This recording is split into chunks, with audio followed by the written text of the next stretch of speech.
And we've become great friends. I mean, close. We'll just sit in the front room and we'll sit there. He'll go to the front door, kind of knock on the door, and then sit down, then I'll sit, and then he stands and he's out in the front. And then he'll come in, we just sit there. And he'll stand and I'll sit, and then I stand and you sit, and then we're both looking at each other and we're just nodding like a couple of nodders, right? TBTL. Okay. I've been waiting for this moment for months, and it's finally here. Yeah! Now, we've known each other for quite some time in the professional realm. I'd like to push things forward in the friendship realm. What's the friendship realm? Well, you've heard of a realm? Yeah? Yes. Well, this is like a friendship one. A group of people basically getting together, calling each other friends. Well, I think I'm looking forward to cracking up. I hope I can, totally crack up. So I haven't, totally cracked up in a long time. Sure, it's done in the name of comedy, but is debasing ourselves really that hilarious? This is not your mama's podcast. This is Too Beautiful to Live. Well, all right. Hello, good morning, and welcome everyone to a Thursday edition of TBTL, the show that just might be too beautiful to live. This is probably a party that you don't want to attend, but you're locked in. My name's Luke Burbank. I am your host. It is our turn. Coming to you from the Madrona Hill studio, perched high above the mighty Columbia, where things have cooled down a little bit here on this Thursday, but boy, it's been spicy this week. Super duper hot. I feel warm and I'm levitating. And it's caused me to become weirdly obsessed with my little silly livestock tank pool thing that provides me an irrational amount of joy. I'm hooked. Maybe I'll tell Andrew about that here on episode 4777 in a collector series. Let the fun begin. Triple sevens.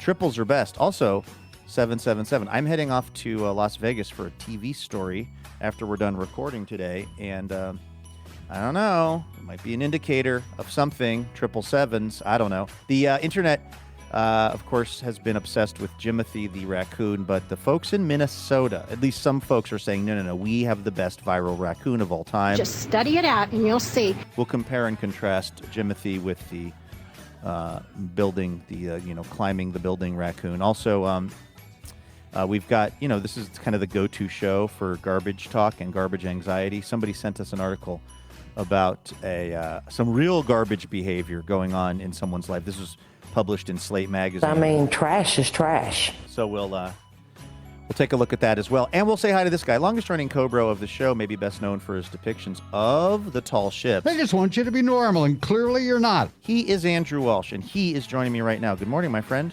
Good morning, Luke. I'm very looking forward to this afternoon. I believe it's time. I've been back home from our big trip for a few days now, but I still have not made my, inaugural trip to the grocery store, and I think this afternoon is going to happen. I'm going to be able to just, stroll through the aisles slowly, just sort of see if they moved anything. Oh, the Rice-A-Roni used to be over there, but they dropped it down a shelf. That's interesting. Maybe make some small talk with the people who work there.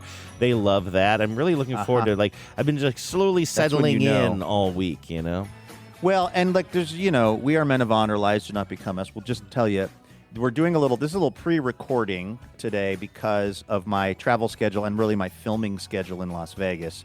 And so I know we're recording this on Wednesday afternoon, and you had been very excited. When we were in the rental car heading back home from the Valley City Frog Jump, and I was asking you and John, hey, what are we looking forward to about going home? You had Wednesday circled on the map or on the calendar. Do you use a map or a calendar to keep your week in order? I use a map. Well, that would explain some things. It really would. I'm sorry. I put this in Kazakhstan. I don't know why I didn't realize that was today. Kazakhstan off. But you were you were really looking forward to Wednesday, and then I had to ask you if we could actually double up on some recording to accommodate for my schedule. And I was nervous about asking you that because I know you had Wednesday. You were very excited. And I think you said something in response well, so much for my Wednesday. Well, I'll tell you what, I wanted to, I thought about responding in meme form. I was going to be Which meme? Just sort of internet speak meme, sort of. I was going to be Luke, what are you looking forward to the most when you get home? Andrew, Wednesday. Can't wait for my Wednesday. Luke, good. I'm taking Thursday off. We got to do 2 shows on Wednesday. I was going to do something like that, but I was worried that you would take the. I was worried that it would come off as more caustic than humorous, and so I did not do that. And I just said, well, there goes Wednesday, but it's fine. I think I said. But I also think, honestly, I think this is now a better deal for you because all we've really added is about an hour of this jibber jabber to your Wednesday, and then you don't have to get up and do a show. You don't have to sell me on it, Luke. This is going to be the Wednesday of a lifetime. I've already bought the car. I'm driving off the lot. Like, you can stop the sales. Wait, come back on the lot. Come back on the lot. I want to tell you one more thing. I think, if anything, I've done you I'm kind of the hero of this story. You're mad that I didn't say thank you, sir, is what's going on here. With tears in his eyes. Big, strong podcasters. Oh, by the way, this isn't related to this particular story, but again, it relates back to a huge topic that we talked about last week on the show that has actually, I think, maybe forever changed me, even though I don't want to admit it. Of course, we talked so much on the show last week about my lost box that I had shipped using the United States Postal Service. It ended up showing up where it was supposed to show up, but it showed up late, almost too late for it to be useful, so sort of a waste of money for me. And also, as we talked about, the box was utterly destroyed. Now, the contents, I need to keep saying, the contents inside the box were all fine. As far as I know, nothing was missing, nothing was damaged, and so I never even went to the Postal Service or the postal office to ask for my money back. The whole thing seemed pretty galling to me, but they told me specifically there was not a guarantee on the delivery date, and what can I say? The box was ugly when it got there. I wasn't planning on reusing the box, so it didn't seem worth my time to go try to fight for some money back from the Postal Service. Instead, I went to UPS and just shipped the box back to myself in Seattle there. And I will probably be using UPS or FedEx going forward. And that's what the Postal Service lost from me. It's future business in that way. But, Luke, when I was shipping the box... Ribbit. I don't actually have that. That drop does not live. I should transfer it over. That lives on my road computer that we were using for the thon. It does not live on my home computer. But didn't you sent it to me, though? I feel like I should be able to play this on my... But anyway, so I'm in the UPS store, and they asked if I wanted insurance because, again, they said the first $100 worth of whatever's inside the box is automatically insured, but do you want to insure more of it? In my life, I've never bought the insurance from the company that's selling me the service. I've never bought when I'm at the Guitar Center, they want so badly to send you get you to sell you on, what do they call it? The warranty. And sometimes they do this thing. Do you ever get this at Guitar Center? They do this to me a lot. They're like, hey, I'll give you these cables for free if you buy the warranty on the big thing you're buying, and it'll all end up, you'll end up paying maybe an extra $5. Like, there's something about the Guitar Center business model where they really want you to buy the guarantees or the warranties. That's fascinating. They've never...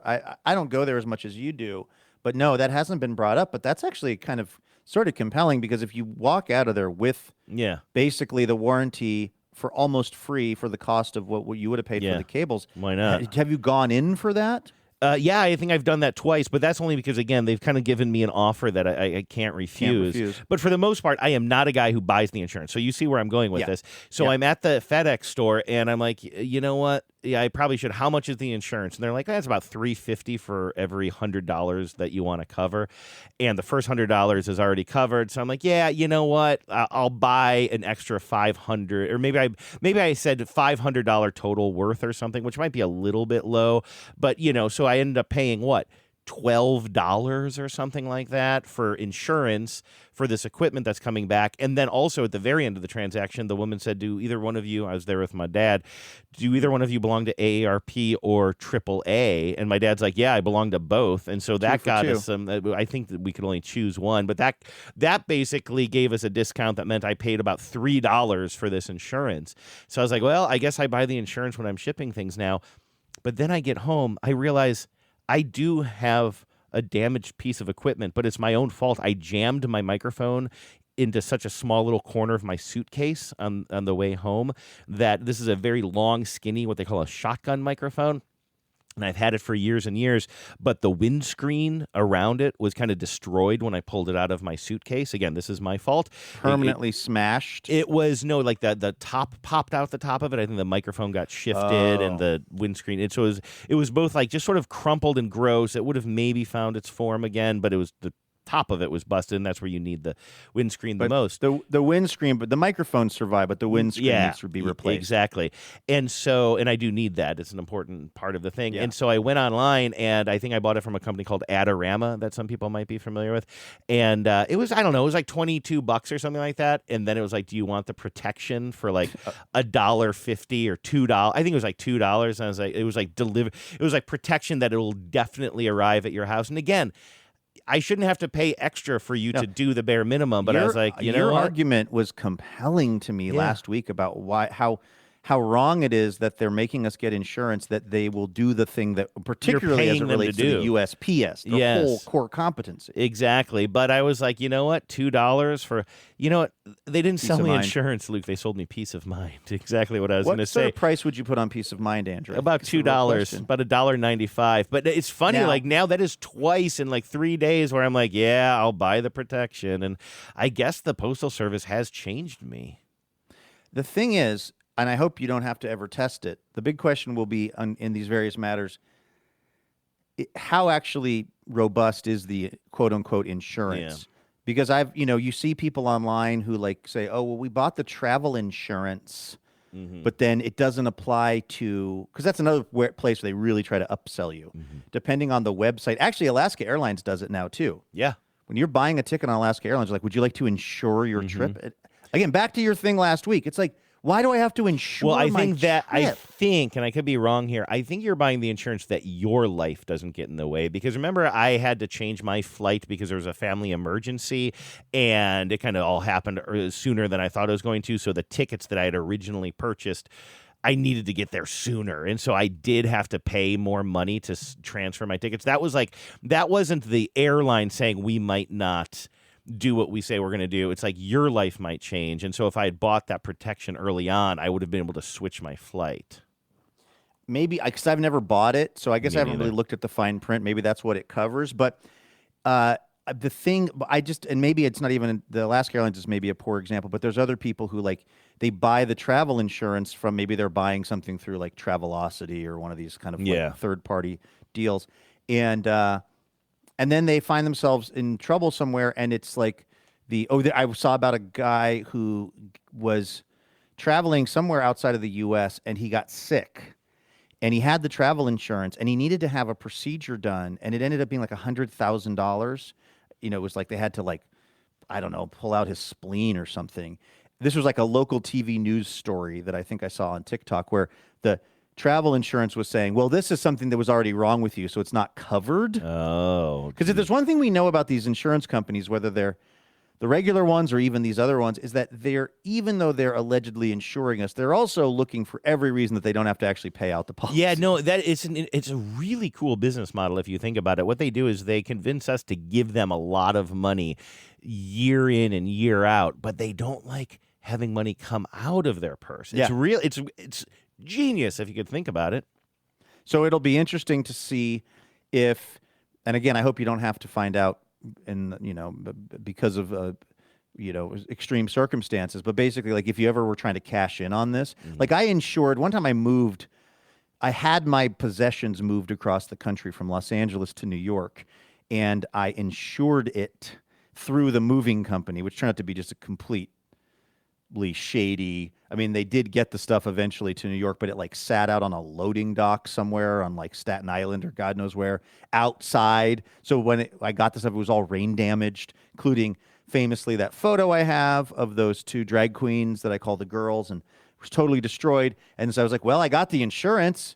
And they were like, yeah, it's insured by the pound, which is just so stupid because, I mean, there's just that's just objects are not valued by their pound unless it's literally gold. It was just complete and total. It was just such BS, and there was no recourse. It really soured me on that kind of a thing. So I guess it's sort of like read the fine print. The other thing that I always feel like saying to people who are having travel troubles is like, Now, I could be wrong about this, but I don't think people are really getting a better deal by using Travelocity and using Hotels.com.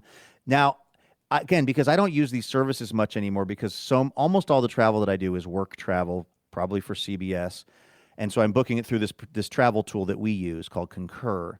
But like, I have been under the impression for a while that the way to go is you find the hotel that you want to go to through like one of these travel services. You go on Hotels or Kayak or Travelocity or whatever one you use, and then go cross-reference the price that's being offered to you at the hotel or the hotel company's website and compare the two.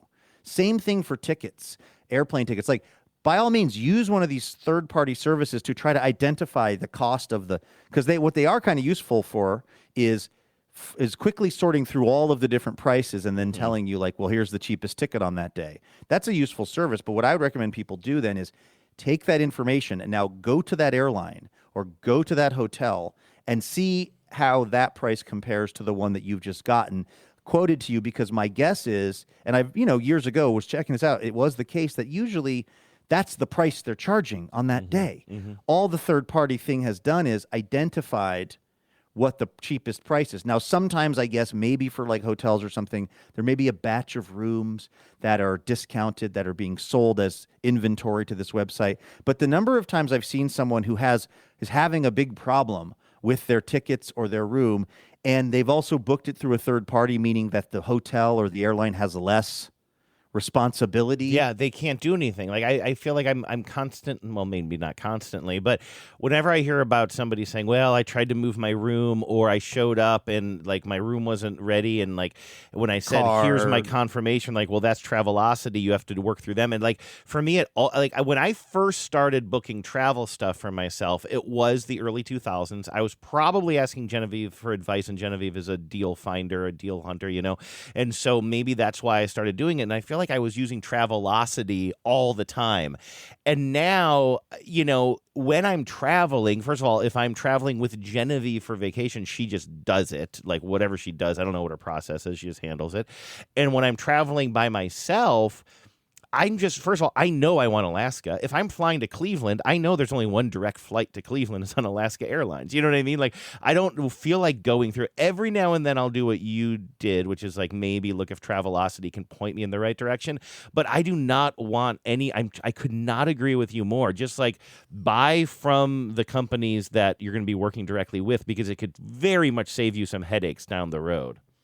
Yeah, I think the move is to use those other services to identify the most affordable thing on that day. If you're somebody who doesn't care which airline you're on, or what hotel you go to, and then again try to go to the source on that if you possibly can. I want to say too that the nice thing about flying on Alaska Airlines is that our friend Pilot Will is keeping constant tabs on us. Did anybody approach you on your flight? Because I got approached on my flight by the flight attendant who said, "How was the frog jump?" That is so funny. No, I don't think that, Will and I had a pretty big falling out. He owed me a bunch of money, and I sent some guys to his house, and it just kind of, it was one of those things where it's just like it started off friendly, but it kind of got weird. No, he had done that to me in the past, but now I feel like I am tracked more by Broadcast Barry, who doesn't even work for the airlines. Like when Genevieve and I, not yet. Yeah. When Genevieve and I were on we're sitting on the tarmac in our seats on our flight to, I want to say, Hawaii recently. Before we took off, we both got a text from Barry just saying, "Oh, I see you're on this flight. That's a pretty good flight. Should be arriving at." And by the way, we weren't meeting up with Barry. We weren't staying at at Barry's place or anything like that. He was just like kind of keeping an eye out for us.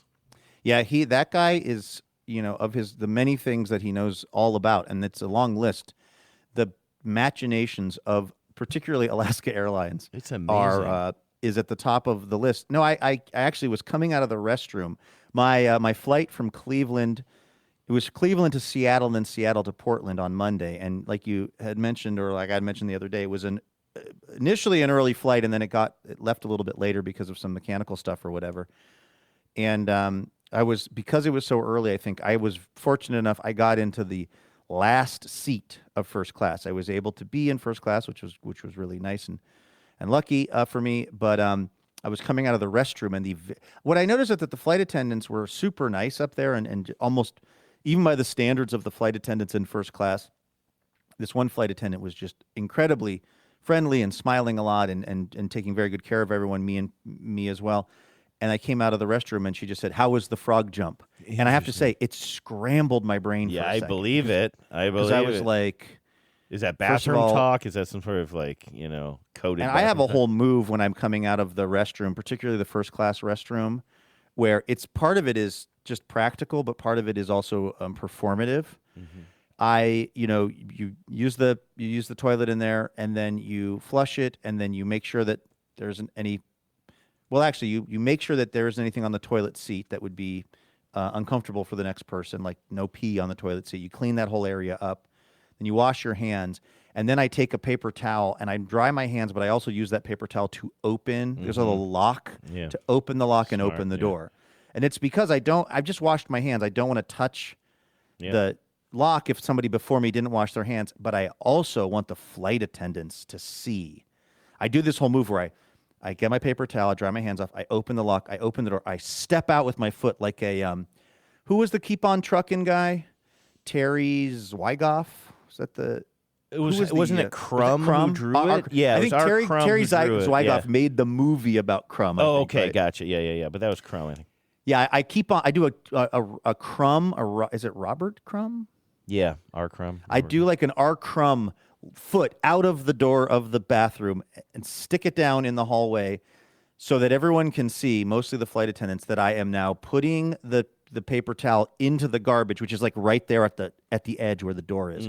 So they will know that I have washed my hands. Anyway, I'm in the midst of doing that, and the flight attendant says, "How was the frog jump?" And I was like, is this person a listener? Were they at the frog jump? How is this? And I just said, "Oh, did Pilot Will let you know I was going to be on this flight?" And she said, "Yes, he absolutely did." And was Will flying your plane, do you think? He was not. I asked about that. Yeah. There was somebody else in the cockpit, but he's just, I guess, said, my friend Luke is going to be on your flight, and why don't you, make sure that he's taken care of. And then a couple things went through my head. I was like, okay, thank God I'm not being a hassle. You know what I mean? Like, thank God I wasn't like being extra. In some way, shape, or form. I'm not drinking alcohol. Thank God I'm not like getting lit on Bloody Marys. Sure. And then, but then it also was really nice because the flight landed in Seattle, and we were late taking off, but then the pilots made up the time, which I've always been confused by. Is it just kind of like, do they just cut a hole in the bottom of the plane and they push the gas pedal lower? Like they used to push it to the floor, but now they're going to push it below the floor. So we go, because they'll make up a little bit of time in the air. And it's like, well, why wasn't that always the plan? Yeah, well, they cut a little hole in the space-time continuum. That's what it was. Yes. So we end up landing in Seattle earlier than the predicted time based on our lateness. But now the new problem is there's someone at the gate. There's another airplane at the gate that we're supposed to land at. Now, all of this is going on as I'm looking at my flight. Let's just say we land at 10:55 a.m. local time.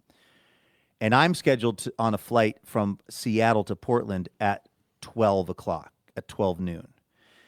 Now, that should be enough time. That's an hour and 5 minutes. But we just sit there on the runway and sit there. The pilot makes an announcement, "Hey, we've got somebody in our way, but we'll be moving along soon." And like 35 minutes go by. Yeah. And now I'm just like, and the problem is if I miss this flight, the next Seattle to Portland flight's at like 5. And you know me, I had big plans. I wanted to get home. I wanted to mow my lawn. I wanted to turn the filter on my livestock pool tank to test the theory of like if that's going to keep that pool. Go ahead. I had big lawn mowing plans. Yeah, big Tuesday plans. Big Monday plans even. Oh, that was Monday. Yeah, that's right. That was Monday. Big after weekend plans. Big weekday. And the Mariners are playing. I like, you know how it is. I was very excited for this Monday. I was going to get home. I was going to do all this stuff. I was going to watch the M's, and I was going to and now this is all evaporating in front of my very eyes because I'm sitting there like watching the time go by, and I'm starting to get really kind of mad. And I would be honest with you, there have been other times where I've had this happen, and I just start kind of loudly, exasperatedly, almost audibly, and not almost, literally audibly, being like, "You got to be kidding me!" Like, come on. There's this kind of frustration when you're being held captive. And what I kept reminding myself was the flight crew, the pilots don't have anything to do with this. The flight attendants don't have anything to do with this. Nobody said, let's do, other than whoever is like ground control to Major Tom. Mm-hmm. And I don't even know if that's the tower or if that's an Alaska Airlines. There's got to be some logistics person at some headquarters for Alaska Airlines who's keeping all of those planes straight once they're on the ground, but at the gates. That's got to be a job of probably multiple people. Mm-hmm. So I know no one on this flight is responsible. They're as annoyed as I am, but like I can't get a hold of that person who's at the control center. So I'm just kind of like, But of course, I'm not doing that as much here because I know that the people know that I was in a frog jump because of our friend Pilot Will. Yeah. So I'm a little bit better than normal behavior, but I'm still kind of starting to get freaked out because I'm just like, oh my God, like the idea that I would miss my flight, which is at this same airport because we are not allowed to park the plane at the airport, is like making me crazy. Yeah. There's something extra frustrating about that. Well, there is. I mean, can I jump in here? I don't know if I'm cutting off your main point, but there's, first of all, two things about this.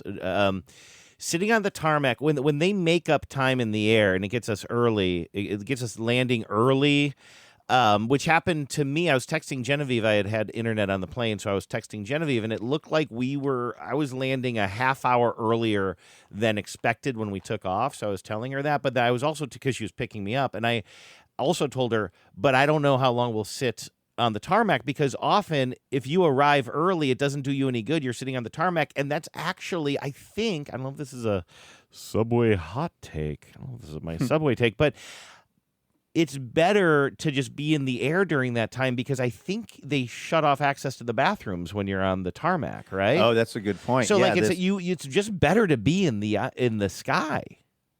Yeah, they're very nervous about anybody getting, there's FAA regulations and I get it.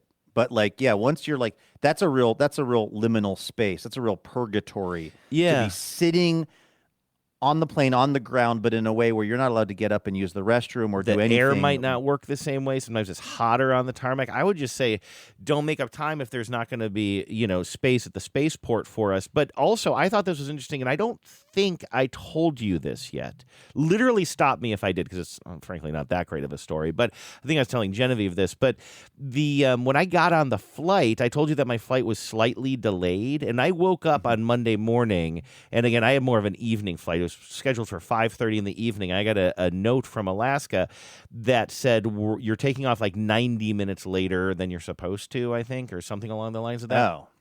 And so it's not a huge delay, but I was, pretty anxious to get home, and I was already landing at night in Seattle, and I just wanted some time to decompress. And also, no joke, like I didn't have to tear everything out of the studio, but I had to install a bunch of stuff again to get this in working order for our show on Tuesday. All of that is to say I was feeling a little anxious, but I noted that, and this was a very good thing, I noted that it wasn't one of those cascading delays. Often you'll get a note from the airline that says, oh, your flight has been delayed by about 30 minutes. And then you get another one that's been, we're tacking another 30 minutes on. And then it's like, we're tacking another 60 minutes on. Like, I don't know if you've had that experience. I assume you have. You travel a lot. That is really frustrating. So when you see that there's an initial delay, usually that's just the beginning of the delay journey. But this time they just said, we're going to be 90 minutes late. And there were no updates after that. And then I got an email notification from Alaska as well, as opposed to just like the push notification on my phone. And the email gave a reason. And I'll look to see if I can find this on the fly here. I should have already grabbed it, but essentially it said some of our flight crew, because of travel issues with some of our flight crew, we are taking off later than expected. So it wasn't one of those delay things where it's kind of like, well, a storm in one part of the country pushed one flight back, which has this cascading effect. It was like one very specific issue, and it was the arrival time in Cleveland of our flight crew. And I didn't know exactly what that meant, but then we get on the plane. You haven't stopped me, so I'm guessing I didn't tell you this. We get on the plane, and the pilot comes on, and the pilot apologizes for the late start time, and he says, Me and my co-pilot arrived in Cleveland later than expected, and there's an FAA rule that says that you must, have a certain amount of downtime, a certain number of hours of downtime before we're allowed to fly again. So that's what happened there. Just blame the FAA. And I was like, I understand that he was Appreciate the just. honesty. I mean, I sort of appreciate the honesty, and I know it was a joke. I know it's just like it was just a lighthearted way of kind of. But I don't think it was the FAA's fault that you were late. It was probably this airline system that is so unreliable that made you late. It was probably Alaska Airlines that made you late, and maybe again it might have been a storm somewhere. Who knows? I'm not trying to blame, but I know the FAA has had some issues in the past couple of years, so maybe we could blame the FAA. But I like the way that he was sort of being run by a guy from the Real World Road Rules Challenge. Exactly. So I'm not here like jumping to defend the FAA in this current, manifestation of it or version of it, but I kind of didn't like you got to blame these stupid rules that the FAA has so that we're not like flying drunk, tired, or whatever. You know what I mean? It's like, no, you didn't arrive in time. Again, might not have been his personal problem. Or the big question is, did you, when you saw that the flight was 90 minutes delayed, did you then delay your trip to Cleveland Hopkins? No, I still got there at 6 a.m. No. Yeah, of course. Yeah. So I just in this, I know that this seems excessive, but I promise you, with the amount of equipment that I had in my suitcase, so I have one of those hard-shelled suitcases. I think you and I might still be using the same one, although you might have. I think you upgraded your suitcase experience. But I didn't even upgrade. I just moved to something else. But you still have that away luggage. Yeah, I have an away luggage. You see these all over the place. Actually, you're seeing them less now because I'm still hanging on to mine. I think other people have upgraded. But hard shell case, splits down the middle. You open it up. You put clothes on one side, clothes on the other side. Right. An entire one half of my luggage was filled with equipment that is bigger than a cell phone. And both flying there and back, I always ask, like, are we doing the laptops out of the bags? Because sometimes they just let you go through. I don't know if it has to do with how busy the TSA is or whatever, but sometimes they'd say, don't worry about laptops out of the bag. And that is a dream on flights like these because I have, like, these red boxes that are these audio devices. I got 2 of these things that are, definitely, they're much bigger than a cell phone. I had bags and bags of wires and cables, and I'm trying to think, a headphone mixer and all this stuff in my bag that took up an entire half of my suitcase, which is why I was doing laundry constantly when I was there because I didn't have as much room for laundry. So it takes me a long time to get through security and I had 2 laptops says it all. So anyway, I was like sort of, you know me, I don't want to hold up the line in any situation. So at security, I'm telling people, just go around me. I'm going to be filling up these bins for a while. Then it takes me a really long time to get everything back into my suitcase so that it all fits, and I still ruined my microphone holder thing. So all of this defensiveness is to say, yes, I arrived at the airport 2 hours before my flight was supposed to take off, but I really felt like I kind of needed that time. Yeah, no, you're not on trial here. That's later for the international courts to decide, and I'll leave that to them at The Hague. Yeah, sure. No, what I mean was, when you got that email, let's say you were planning on showing up at I pushed my airport arrival time back. I just always made sure I had 2 hours at the airport before the flight. Because that's also a dangerous game, Dano, because what happened to me on Monday morning was I wake up, I take the shower, I check my email, they say I have a push notification saying my flight is pushed back to 9. I'm like, oh man. So then I'm kind of like, I kind of wish I could go back to sleep. I'm kind of too awake. And then I get an update that my flight is delayed until 8:40. In other words, they've moved it back. Oh. They've moved it up. Which is good news if you're already at the airport. Right. But it's a dangerous game and I've seen this happen before too. It's like where they announce a delay and then something just goes a little better than they were expecting. And now it's not as delayed as they thought it was going to be. So I was in this weird, I was like, I don't want to be, at this point, it's 5:30 in the morning. I'm like, I don't want to be hanging out at the airport at 5:30 for no reason. But also, they're actually shortening the delay. Yeah. I think it ultimately left at 9. But that's why I asked about your thing, because if it's possible that when I always wonder what the culpability is or what the rules are when they say, hey, the flight is actually going to be delayed until this time, and then you show up later because you're thinking the flight's later, and they're like, actually, we got lucky. A plane showed up that we weren't expecting, or a crew member or whatever, and now we're taking off. Like, they should have to, once they tell you that the flight is delayed by 90 minutes, they should have to honor that, it would seem, because I've seen them actually shorten up the time of the delay. That reminds me of something I saw in the Seattle airport on my way to Cleveland. You know how you have you get A really, really handsome face. Yes. Oh, I was going to talk about your feet. Also, pretty good. You know how you get really... I'm trying to think of the right word to describe what happens to you when you hear a really loud noise. I mean, you get irritated, but it's more than that. Like, triggered is a good word for that. And, you know, emotionally dysregulated. And I think that, I mean, listen, that is a real thing that people deal with, you know, and just like in various scenarios. So I'm not... I'm one of them. Yeah, and so that kind of sensory input is the word I was kind of looking for there. Those are real issues that people have. Hearing a loud motorcycle, I mean, I'm not trying to fall asleep next to the exhaust pipe, but I don't think I have the same exact reaction to it that you do. I have something that is probably based more in pettiness than actual chromosome makeup, and that is the sound of other people's phones on speakerphone. Like, it irritates me so much, whether they're watching a YouTube video or talking on speakerphone or whatever it is. I just hear that and I just always think, how rude can you be? In fact, at the airport in that same visit, I was happy to, like, some woman was just like, we're sitting next to each other, like waiting in the waiting area, and then she turned on her phone and she started watching something. I was like, what the hell? And I just got up and I moved 2 seats down, and I was like, I hope you noticed that. I didn't glare at her or anything. I just moved. But I was like, I hope you like took a little moment that's like, that is an unpleasant thing to do to people in public places. During that same time, when they're starting to board my flight, and I'm waiting for them to call my group number, I start to notice that I'm getting irritated about something, and there's a loud sound of somebody on hold. It's like that jangly hold music, you know, that is very recognizable, but it's playing very loud on somebody's cell phone. I'm like, you gotta be kidding me. I'm like, what's going on? And then I kind of noticed that people are kind of staring in the direction of that sound. I was kind of in my own world. I don't know if I had my headphones on prior to this or what, but then I just look, I turn around and I see at the gate desk behind me, which was for a different flight, there is 2 people standing. It looked like, at very first glance, maybe a father and maybe his daughter, who was maybe like high school or older or something like that. And that's when I realized the sound is coming from the girl's phone. She's on hold, and it's really loud. And they're both talking to the gate agent. And then suddenly I realize, oh, this guy's a little hot under the collar.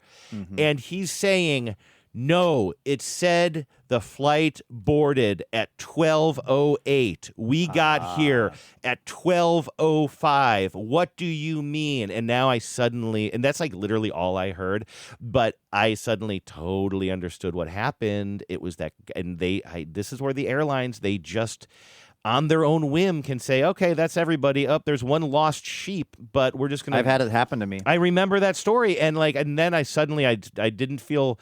The person was probably on hold with the airline. Alaska Airlines, because the gate agent wasn't able to do anything, and at that point, the plane is probably gone, or they really, literally can't do anything. But can they acknowledge that it's bullshit, that they give us times and cutoffs? It's not unlike, who is the New York Yankee, Luke? Were you reading about this? It led to a brawl this weekend.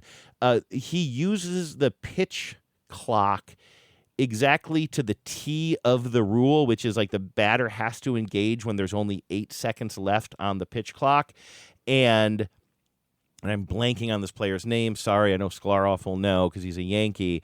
But like, basically, it really ticks off the pitchers when you're just engaging at the very last second. But he's following as a hitter. Yeah, you have to engage. I find that rule so weird. The batter must engage with their eyes. It's like, who cares? Just throw it. What, like the batter could, with the pitch clock, it's like the batter steps in. To me, it just would be when the batter steps into the box, then like you know what I mean? Like, what is the batter engaging with their eyes? What is the point of that being a thing? Yeah, I don't know if it's safety. I don't know what the rule is, but I did understand from reading this article in the Times about it that the reason that this particular player does that and it gets under the skin of the pitchers is because it kind of doesn't give the pitcher the whole 15-second pitch clock to sort of maybe freeze a runner on the base paths. Apparently, it's especially effective and irritating when there are runners on base, and it's just kind of it was very interesting interesting. I think, and you know me, Luke, I'm not usually like first in line. I think it's Jose Caballero. Caballero, yeah. It's exactly. Thank you. And I'm not usually the first in line to defend a Yankees player, but like absolutely, if the rule is you with 8 seconds left, you have to engage. Well, then why is the umpires are giving him grief for following that rule to the letter of the law? Well, then change the rule. Like he's being compliant. Like, but they're like, no, you're not. And it was anyway. I feel like the airlines, if you're going to say that you can board at 6:08 and we get there at 6:05 and the plane is already like unboardable, well, then you have to make it right. You have to let me sit in the cockpit with the pilots or something. Maybe on his lap. Maybe. This is my point about the pitch clock because I'm reading in on this a little bit. It's like he gets into the box, but then he doesn't engage with the pitcher. He doesn't make eye contact. It's like, why is that? Here's the deal. The pitch clock should just start. It's counting down, and in that time, the batter needs to get in the batter's box, and the pitcher needs to throw the pitch. If the batter wants to lie down in the batter's box, who cares? Like, this idea that a component of this is that the batter has to, like, look at the pitcher, make eye contact, connect hearts, blow him a kiss, all before the pitcher can throw the pitch. Like, the pitcher can't throw the pitch until the batter makes eye contact. Screw that. Well, the batter can stare off into space, and the pitcher can throw the pitch. I mean, I guess, so it says the 3 reasons that are listed under AI overview is safety. That does sort of make sense, like safety. I mean, these things are bullets coming down. Keeping the pace of the game moving under the pitch clock, which, I mean, that sort of seems like a tautology a little bit. Yeah, exactly. That might be literally begging the question. And then, I think you're right. But then the other one is it says prevent unfair quick pitching. So you could sort of see it as it's a rule that is sort of set up to protect the batter, not just the safety, but also so that like you're not like, there's a 15-second pitch clock and you're still like sort of scuffling your feet or adjusting your gloves, and then suddenly the pitcher just throws it over the plate, I guess. I guess so. Maybe that last one is slightly the most compelling, but I've always thought it was funny that there is this rule that the batter has to look at the pitcher, because to me it's like, if the batter doesn't want to look at the pitcher, then it's just on them that they're not going to be as aware of what's happening in the box. And the fact that they can use that as a tool against the pitcher by like averting their gaze, and then looking up at exactly the last second. At least that gives I feel like it, but I kind of like that Caballero does that, right? Like he's using it. He's using this tool in a way that is totally legal under the books, but then like the umpires are giving him warnings for it. And it's like, what the hell? Yeah, I don't have a problem with him doing that. I just think that the eye contact rule is kind of weird to me and kind of silly. I don't think he's doing anything wrong. This is one of those shows, Andrew, where everything that you're saying is then causing more thoughts in my mind to bloom on various topics. Quickly, on the subject of my flight in Seattle, when we last left off, we were sitting on the tarmac, and I'm watching the time go by, and I'm freaking out. Well, finally, the flight, we do move, we park, and I realize, crap. We're parking at the N gates of SeaTac, and I'm now taking off from the C gates of SeaTac. Yeah. Those are very far that's a apart. Tram ride now, right? Yeah, the N gates are way the heck out there. But here was the thing, and this is where I shout out to Captain Will and shout out to the very nice flight attendant, I believe, who was named Stephanie. I'm kind of antsy. We get up. Now the jetway is attached to the plane, and they open the door. Everyone can leave, and I'm sitting on the inside. So the person next to me, who, by the way, was a whole situation. This woman was an older gal and wearing like a jacket that had, 100 patches on it related to the Olympics, and she was wearing a medal. Did I tell you about this yesterday? No. She was wearing an Olympics medal. This is on the flight. And had the jacket that had all of these different like patches that were all like the decathlon, the this, the that.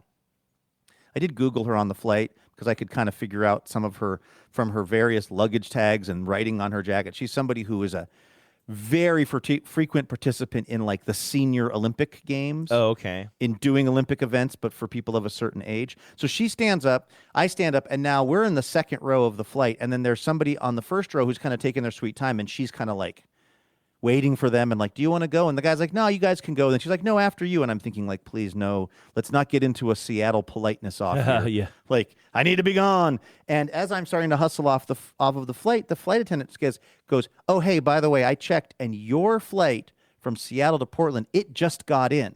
So that flight is going to be delayed by a few minutes, so you've got plenty of time to make it there. Oh, that is nice. I was like, thank you.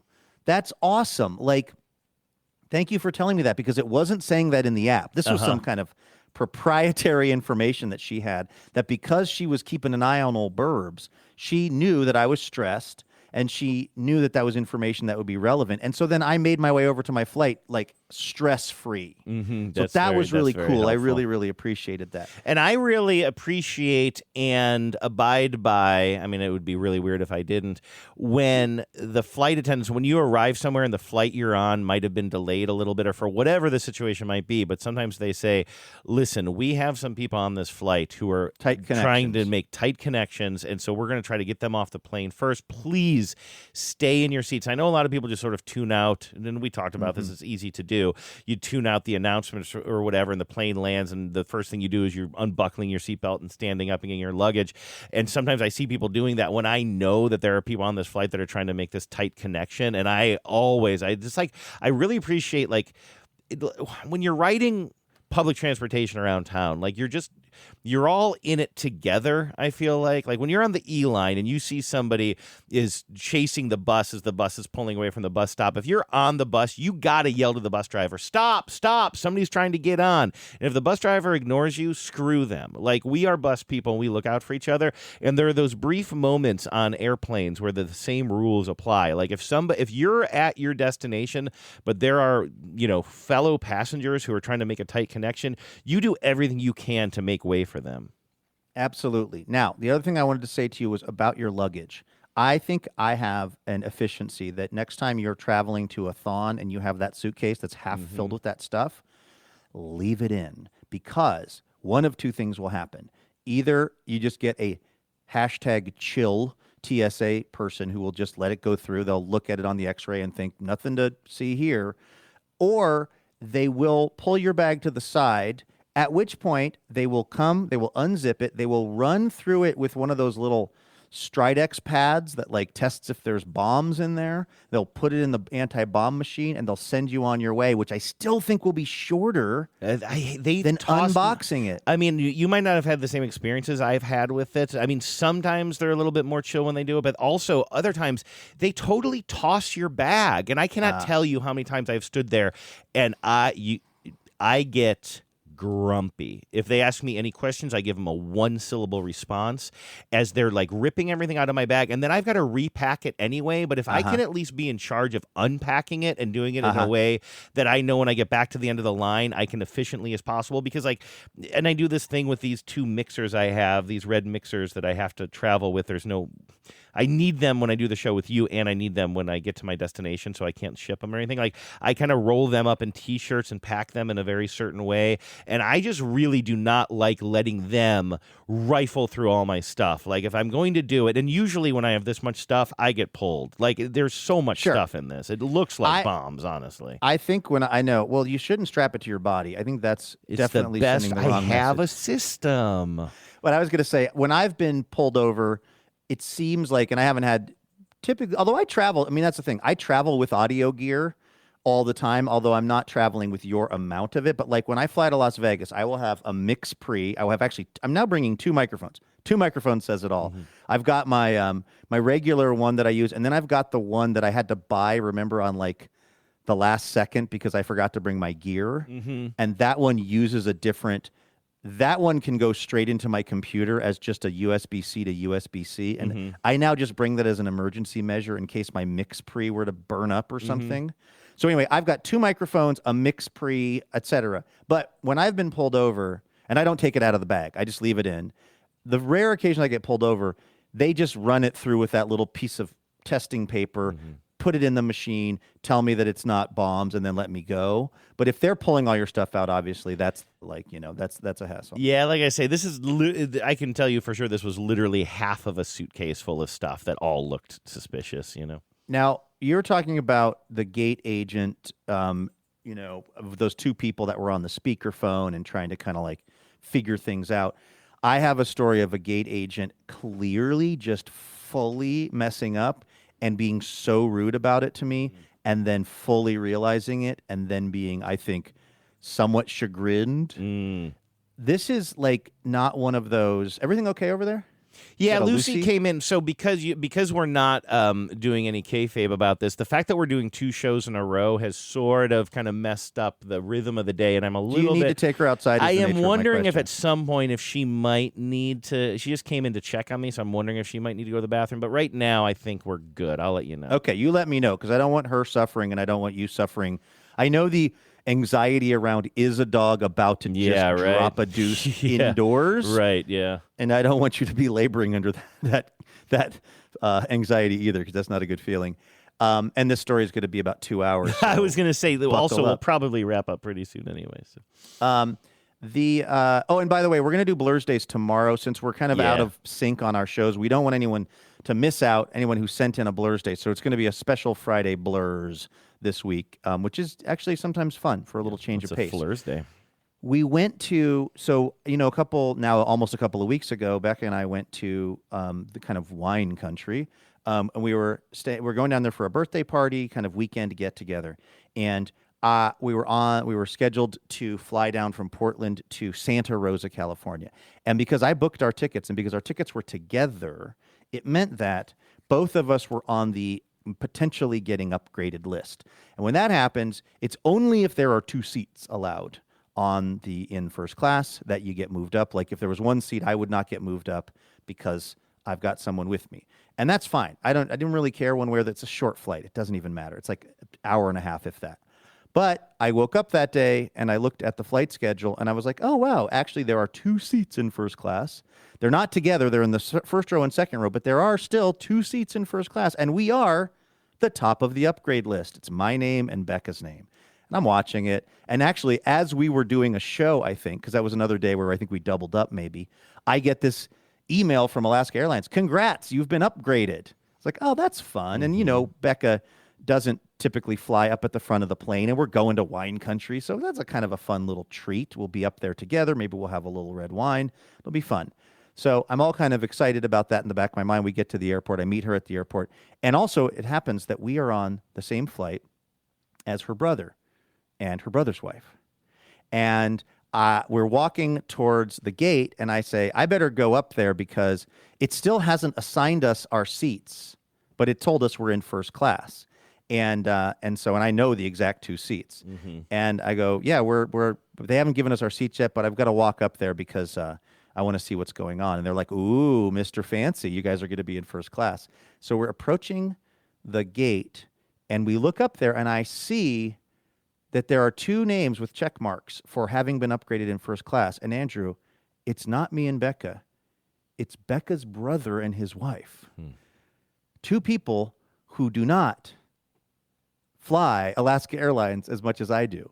2 people who are wonderful people in the world, but are not road warriors of the titanium status. Also, 2 people who had not received an email earlier in the day saying, congratulations, you've been upgraded to first class.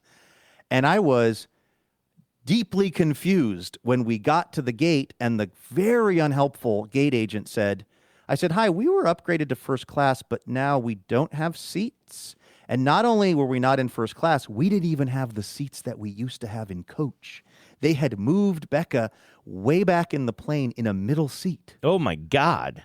So not only did we, because we originally were in the same row in coach, that was fine. Now we've gone from congratulations, you're upgraded to first class, to you're not even sitting together and you're not even in the same seats you used to be in. It was madness.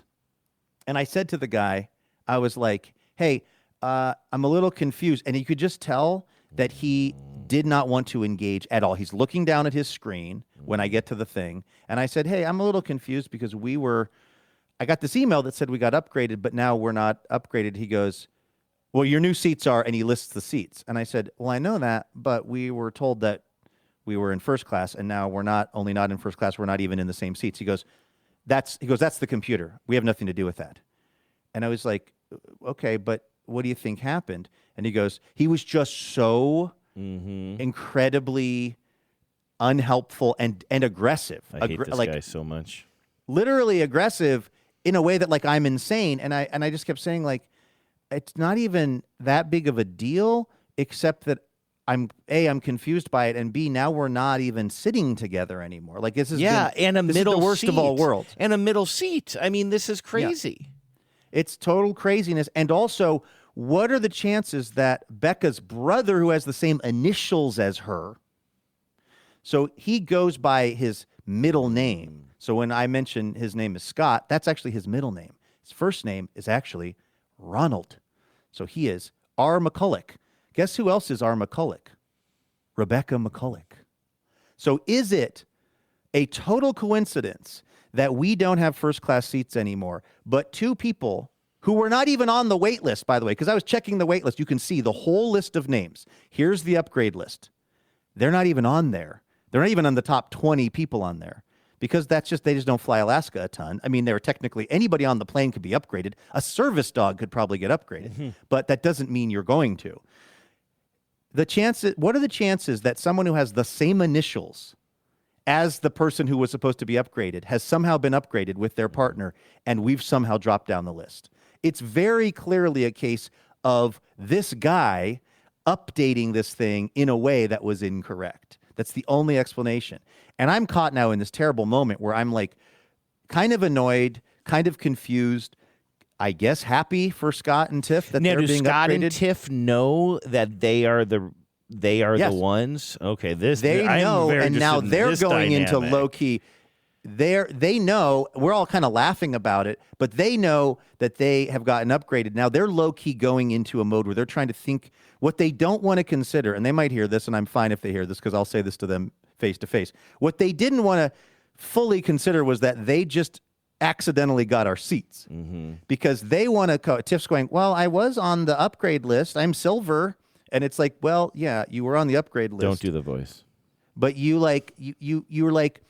They wanted to embrace a world in which this was not just obviously what it was, which a mess up where they were the beneficiaries of having the same initials as us. Which in any other case, you would root for them. 100%. Right? Yes, of course. But in this case, they don't want to embrace that reality. They want to construct a counter narrative where this was weirdly the flight where people who were not on the waiting list or not in the top 20 people on the waiting list suddenly are now leapfrogging the other people into the seats. And in fact, when they got off the flight, and by the way, they took the tickets. At no time was it like, oh, hey, sorry, these are probably your tickets. I remember them getting off and going, yeah, some of the other people up there said they were also silver. So yeah, maybe this was a Make-A-Wish flight, Tiff. Maybe that's what they're doing. It's just upgrading people in silver, not the titanium people. Oh, wait. Whoa. I did not think that we were at the end of the story. I thought that you said... we weren't. Oh, okay, we're not. Okay, because you're still at the gate talking to this agent, right? Okay, yeah. And I'm like, I'm confused. And I'm also really put off by like the total, like, I don't know what you're talking about. I have nothing to do with this. I can't help you. And also, these are your seats. These are your seats. They're your new seats. And I'm like, we don't want new seats. We just want to at least be in the seats in coach we were in. And so I'm like, at this point, it's like, I don't want to get Scott and Tiff evicted from their seats. Okay, I don't even really care that much. I also would like them to admit that they clearly got our seats. That would kind of feel good to me because there is no logical explanation for what happened other than, oh, there was a keystroke error made by a human being who saw R. McCulloch, and put the wrong one in. And for some from reasons that I don't understand, it pulled through the other reservation and somehow kicked us out of our seats. This is clearly a human error where somebody who had the same first initial, last name, it was a confusion. So I call the airline, not on speakerphone, but I call the airline, not because I'm trying to get them evicted from their seats, but because I just want to know what happened. And also, do I get some free miles out of this? Like, you sent me an email that said, congratulations, you're upgraded. And now you've downgraded you. Downgraded to us. splitting you up and putting one of you in a middle seat, which is like, that's terrible. So I'm like, at least maybe I can score some kind of something out of this since they kind of promised one thing and are doing something else. And so I get on the phone with them and I'm like walking down the concourse now because our flight doesn't board for a little while. So I'm on the phone with them. And again, this whole thing is so confusing because I can't throw a full fit because the beneficiaries of this are my in-laws. And you know what I mean? Yeah. They're not. They're there. They're not complete strangers. And again, I'm not trying to reverse this now. I'm not trying to take it away from them. Again, them being like, we clearly got your seats. Here are the seats. Would have also been a move. But anyway, Well, are you allowed to do that, though? Are you allowed just to give, or I guess if you go up and you do it officially through the gate agent? No, you can just hand someone else your tickets to first class. I mean, and as long as, I mean, I don't think I've done that before when I've gotten upgraded and Becca hasn't. Well, it'd be on the phone, right? You guys aren't using paper tickets, I assume. Yes, but I mean, what I'm saying is you can trade seats on the airplane. Oh, just get on the airplane and just say you sit down there, yeah. That's what I meant, was just like they could have just said, sit in those seats, we'll sit back at your seats or whatever. They didn't, though. So the person I'm talking to on the phone is also just like, they're wildly confused. They're like, well, you have a different plane now, and it has fewer seats in first class, so that's why you were moved. And I was like, nope, doesn't check out. Because I'm standing down the concourse from two people that as of 5 minutes ago were not in first class. Mm-hmm. So we're not shedding people from first class because there aren't enough seats. In fact, we're adding people to first class into the seats we were supposed to be in. And then finally this person goes, oh, I see. Yeah, this got changed at the gate. Yeah. This got changed at the gate. Guess who it was? It was our guy, Ari, and I use his name because it matters. It's our guy, Ari, at the gate, who clearly just made a human error and is totally defensive because he's been now caught on his human error and doesn't know what to do. But the funny part was, so then we're going back to our seats. He has been able to find us he says there are 2 seats together, but they're at the way back of the plane. So we previously were in the like nicer part of coach. Now we're going to be together. That's the good news, but we're going to be in the 25th row. And I said, that's fine. I'd just rather be together. This is you're back at the gate agent now, or this is the person on the phone who's helping you out with it? Gate agent. So you were on the phone. You sort of got your answer on the phone with somebody, but you were walking around, you said. You weren't at the gate having this conversation between the three of them. So when you get back to the gate agent, how do you get him to listen to you or believe this phone conversation you just had? Well, the timeline is jumping around here, but like the point of what really happened was after we were not seated together and Becca had been downgraded, he did offer us the chance to be in the 25th row together, which then is a downgrade for both of us because now we're both moved out of better coach and we're now in the literal back row of the plane, but we're together. So I was like, that's at least something. So that's been had. Now I'm on the phone. Okay. Now I'm on the phone with the airline trying to figure out why did this happen and can I get some free miles out of this? They say, I'm still on the phone walking onto the plane. I still haven't gotten the full explanation from them now. But what I notice is that Ari is like being very friendly as we're boarding the plane. His entire affect has changed to like overly nice, gone from being overly mean to overly nice. I'm like, I wonder what that's about. So we get on the plane. We're now sitting. Becca and I are in like row 25. It's fine. Again, it's not even like, it's a short flight. I don't even really care. I'm mostly annoyed that he was rude to me, and I'm still kind of confused. And low-key, I think Scott and Tiff should have given us the tickets. But all of a sudden, Ari comes steaming up the aisle on the plane with 2 tickets in his hand. On the plane? On the plane. In the words of Hervé Villachet, the plane. See, I didn't do the voice. Nice. That's good. So he's got these 2 tickets, and I'm like, wow, that's amazing. I guess 2 more seats in first class opened up. What's going on here? And he's like, we had 2 people miss their connecting flight, or we had a connecting flight that was late. And I was like, cool. He goes, so I can move you guys up to the better part of coach. So he moves us up. Now we're together, but we're in the 6th row of coach together. We're now at the very front of coach. They call like premium seating or whatever. We're back in premium, baby. In fact, we can like see first class from where we are. So it's like, oh, thanks, man. Well, that's, now we're on, like, as far as the overall, how this is netting out, from where our original seats were to where we are now is actually a net positive. Okay, so you have been sort of upgraded after all, sort of. It's fine. Like, had this been the case, I told Becca, I was like, if this entire journey had involved us just sitting in row 6 of coach to fly to Santa Rosa, I would have had no problem with that. I've been like, cool, we're in more comfortable coach seats. But then we're sitting there and I get an email from Alaska Airlines going, we're so sorry for this. We're giving you 3,000 miles. And Becca gets the same email. We've both just been auto-granted 3,000 miles. Great. Then the very nice flight attendant from first class comes up to us and she gets down. She kind of hunches down and she goes, I don't even know what exactly happened. I just heard it was a whole thing. It's too complicated. Here's the point. I'm taking care of you now.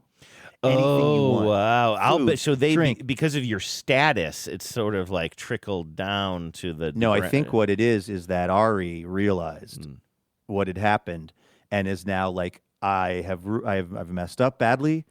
I'm telling them to grant these guys miles. I'm telling the first class flight attendant, you need to take care of those people in 6. But don't you think that he's doing it because if he's just doing this, and he sounded like pretty rude at the beginning of the story. He was more than pretty rude. But I have a feeling that if he was just dealing with a schlub like me, I wouldn't be getting this. I think it's because of your status that he suddenly cares, right? Well, I think, no, I mean, in a roundabout way, it's because of the status, but because the status is what had us riding in first class from the jump. And he realized that he is the one that messed this up, that he, in pulling the names over to for the first class upgrades, he grabbed the wrong R. McCulloch. And in doing that, it somehow set in motion this course of events because he's so nice to us now. Like if he was just like, his whole affect has changed. If he, like, I can tell you this, when he didn't think it was his fault, he was real rude. He was like, his entire mood changed. And I think it was because as I was walking around in the concourse on the phone, and as he had some time to look into what was going on without anyone right there in front of him, he recognized that there had been a clerical error. And so he was doing everything he could to fix it. He was giving us the free miles. He was moving us up to 6. He was telling the first class flight attendant, take really good care of these people. They've been through it, as if this was that But do you traumatic. think that if he realized that he had made this mistake, but nobody would ever know, and he would just sleep with it at night, he who would have done all this stuff? I don't think so. I think it's because he realized he screwed up with a high-profile flyer and that he's got some heat on him or potential heat on him. It's not like getting talked about towards the back end of a podcast. Right. Like, I sort of feel like he's not if he made this mistake, but he's got the attitude that I think he probably carries around most of the time is probably how you saw him at the beginning, and it was just me. I don't think that he cared. And I understand that the whole situation wouldn't work if it were just me because of that. But I'm just saying that, like, yes, I don't think that he's like, oh, this was my fault. Now I truly care and have human emotions. No, I think he realizes his fault, and there could be potentially some repercussions, or even internally. I was sort of, maybe I'm wrong about this, and you would know more about it, obviously, but like if the airline has suddenly granted you guys each 3,000 miles, there might have been something going on where somebody said, okay, we got to make it right for this flyer, especially this like status flyer. But also, how did this happen? And then somebody might have realized, hey, it was the gate agent. Hey, gate agent, you made a mistake. You know what I mean? I feel like there's heat coming from somewhere that is just beyond you potentially getting on a microphone and mentioning this in the Badlands. I did bring the podcast up repeatedly at the gate. So, sure. No, I think you're absolutely right. No, I think you're absolutely right because I don't think he was somebody who naturally was that worried about the emotional state of the people, getting bad news from him about their ticket. Yeah. Something changed dramatically, and you're right. It might not have just been, Paul on the road to Damascus being struck from right. That's what ride. I'm saying. Yeah. Like it was, this is like somebody who puts in a lot of miles with this airline and is not somebody, as I once said to somebody who was mad at me leaving NPR, I said something like, I am a radical isotope that you don't need bouncing around the universe mad at you. Right. And for some reason, you then stopped fill-in hosting on Wait, Don't Tell Me for some reason. Those are unrelated, Andrew. There's no way to connect those. There's no way to ever connect those dots.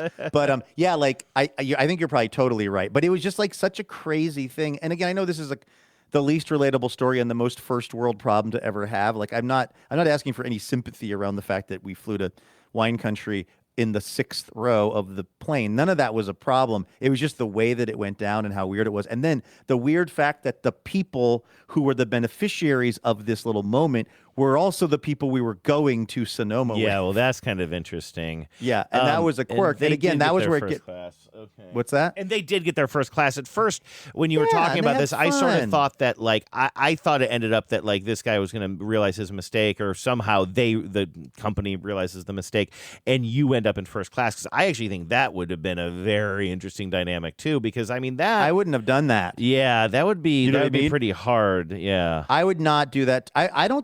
I actually don't know if I would do that to anybody, to be honest with you. Even a even if I stranger. didn't. Yeah, because if somebody got moved up and they were excited about it and I didn't know them, I don't think, certainly not for like an hour and a half flight. I don't think I would. I don't think I it's could a actually. super short flight, yeah. I don't think I could actually handle. Can you imagine this? You find out that technically it's your seat and it was stolen from you. I don't think I could handle the embarrassment of those folks or the person having the flight attendant come and kneel down and say, "I'm so sorry. We have." By the way, that happened to me too a while ago. Didn't I tell you that? Like, I was in first class, I was upgraded, and then they said they made a mistake and they moved me out of first class. Yeah.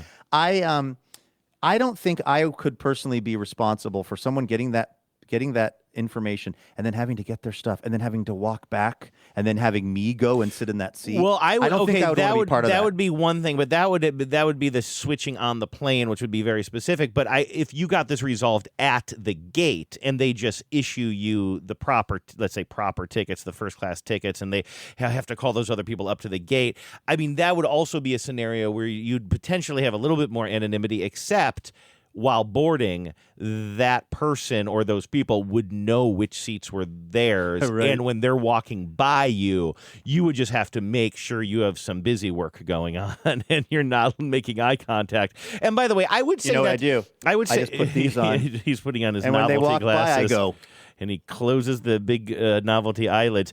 "Nothing to see here." Listen, here, add this to my hot Two take. white wines and make it snappy. Add this to my hot take Subway takes series when I eventually make it on the show.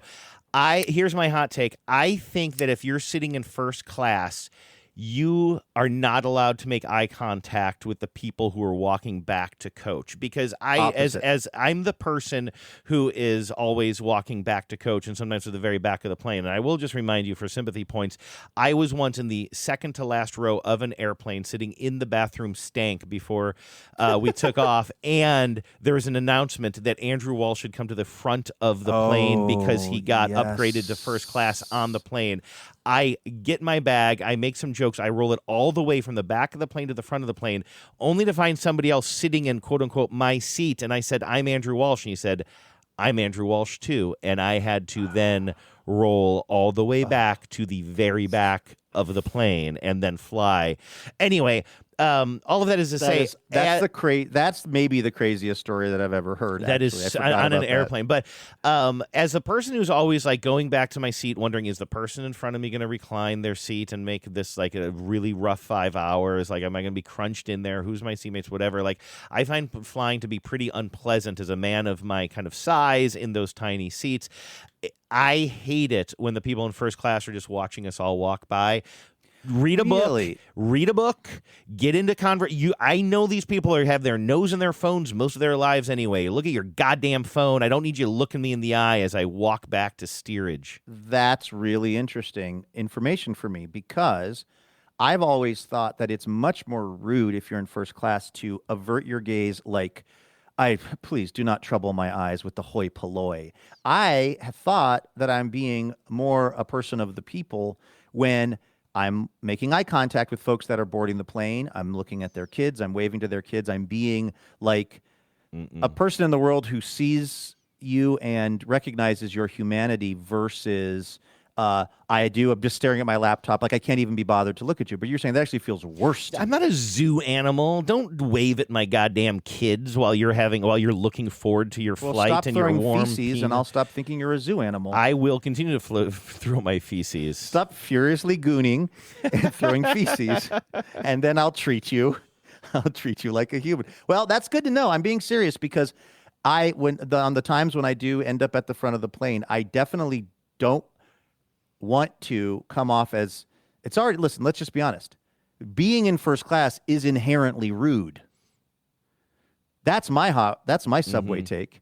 It is an inherently rude thing to be in first class. Like, you have either spent a bunch of money to be there or you've hacked the system like I have, but it's because of the class difference that it expresses. It is inherent. It's like a billionaire. I think it should be illegal to be a billionaire. Nobody needs $1 billion.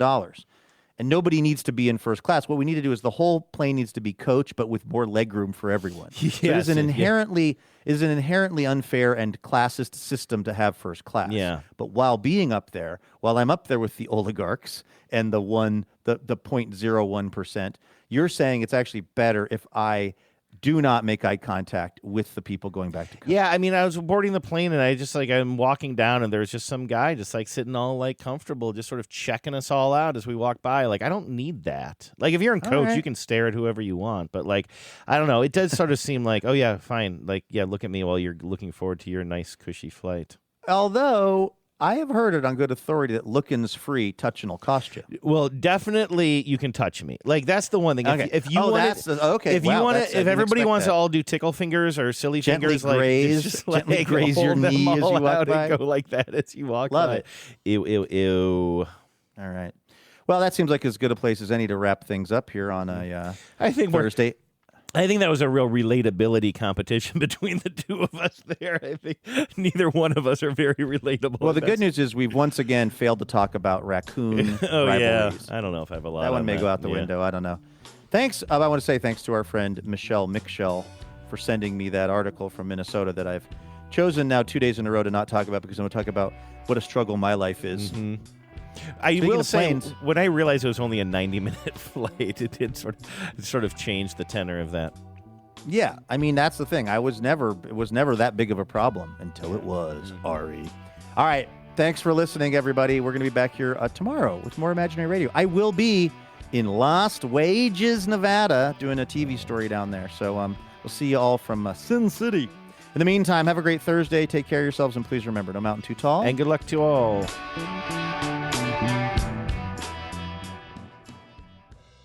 Power out.